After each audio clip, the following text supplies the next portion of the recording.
Magandang araw po sa ating lahat. Sa bidyong ito, akin pong ipasilip sa inyo itong aming mga ginagawa dito sa pag-repaint o pagpintura dito sa kondo at kung ano mga materialis na aming ginagamit dito. Pero kung kayo bago pa lang ito sa aking channel na Paint and Varnish TV, mag-subscribe na. Pakipindot na rin yung notification bell para ma-update po kayo kung ano man ang upload ko dito sa channel na ito. Ayan po yung mga ginagawa namin dito, final finish, yung mga pinto sa kwarto yan at tatlong patong po yan, yung mga pintura at saka sa varnish.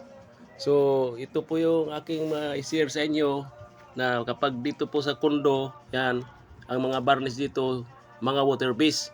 At ngayon lang po ako nakapag varnish ng sanding sealer ang ginagamit. Kaya nga, itong una kong ginagawa dito, nagkaroon po ng problema kasi nga dati pala ito mga water base at napatungan ito ng sanding sealer. Kaya yun po yung nangyari dito sa akin na nalusaw po yung mga water base. Kaya inulit ko ito. Ayan, ang unang gagawin dito, yan, lihain mo na, saka balutin yung mga door lock, saka bisagra. Lihain natin ng number 240. Yan po yung kailangan po natin gawin dito. Pagka ganitong mga varnish, lihaan, tapos punasan po natin itong acrylics. Yan po yung acrylics reducer.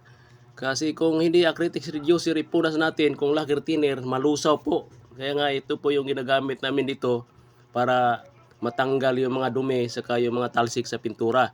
So ganun na lang po yung mga ginagawa natin para mas maganda yung resulta ng ating trabaho. Ang kasunod kong ipapakita sa inyo itong namang mga materials na aking gagamitin dito, itong lacquer thinner. Yan, lacquer thinner. Yan. Saka dead flat lacquer, 1 litro. Tapos sanding sealer. Dapat nga mayroon ditong clear gloss lacquer yung gagamitin ito. Yan ang sanding sealer. Yan ang hinahalo ko dito sa sanding sealer nitong dead flat lacquer. Kailangan po nating haluin kasi may latak po yan. Ganoon po yung ating gagawin dito kasi pinaka-importante yung latak. Yan po yung magtakip doon sa mga bitas. Pagka nahalo po yan, saka kailangan sakto pagtimpla dito sa lacquer flow, sa lacquer thinner. Yan po yung gagawin ko kasi nga masyadong makintab pagka wala pong halong dead flat lacquer pagka final finish.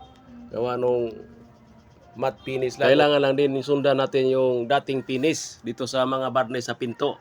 Yan po yung halo yung dead flat lacquer. Yan ang pagpaghalo dito sa pag final finish. So sa mga baguhan at dito po sa mga ganitong trabaho, yan, alam natin na kailangan haluin natin yung latak, ang pinaka-importante dyan sa dead flat lacquer na pang finish. Yan po yung pinaka-importante, yung latak. Dahil kung hindi natin mahalo mabuti yan, hindi rin yun maganda ang resulta ng ating trabaho. So ganito lang ang gagawin pagka nagbuhos po tayo, ibaliktad po natin yung bunganga para hindi matapon. Yan, ganun lang gagawin. Kasi kung hindi natin ganun ang gagawin, dami pong tapon pagka nagbuhos po tayo, pag nagmix dito sa pag final finish sa sanding sealer na may halong dead flat lacquer. Okay na, na-mix na. Ang kasunod kong ipapakita sa inyo ito ng mga pinto. Lihain mo na ito. Saka kailangan lagi po nating lihain, pasapasahan ng liha na number 240 bago tayo magpagulong ng final finish dito sa mga pinto na ito. Kasi mayroon po mga dumikit na mga alikabok, kailangan po natin punasan, linisin natin mabuti bago natin ito pagulungan ng wall max. Itong wall max na ginagamit ko dito kasi wala mang pang spray, yan ang gagamitin ko dito, yung wall max. Parang spray finish din ang dating pagka wall max po ang ating ginagamit. Yan, pagka naghago, diretso-diretso lang, wag po natin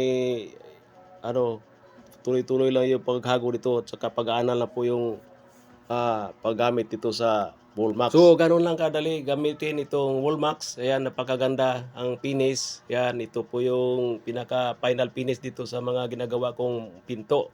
Bali, 6 na pinto po ito mga finish ko dito. Yan, ayan na po yung finish niya. Parang spray finish ang dating din. So hanggang dito na lang. Kung nagustuhan tong video na to, huwag kalimutan i-like and i-share.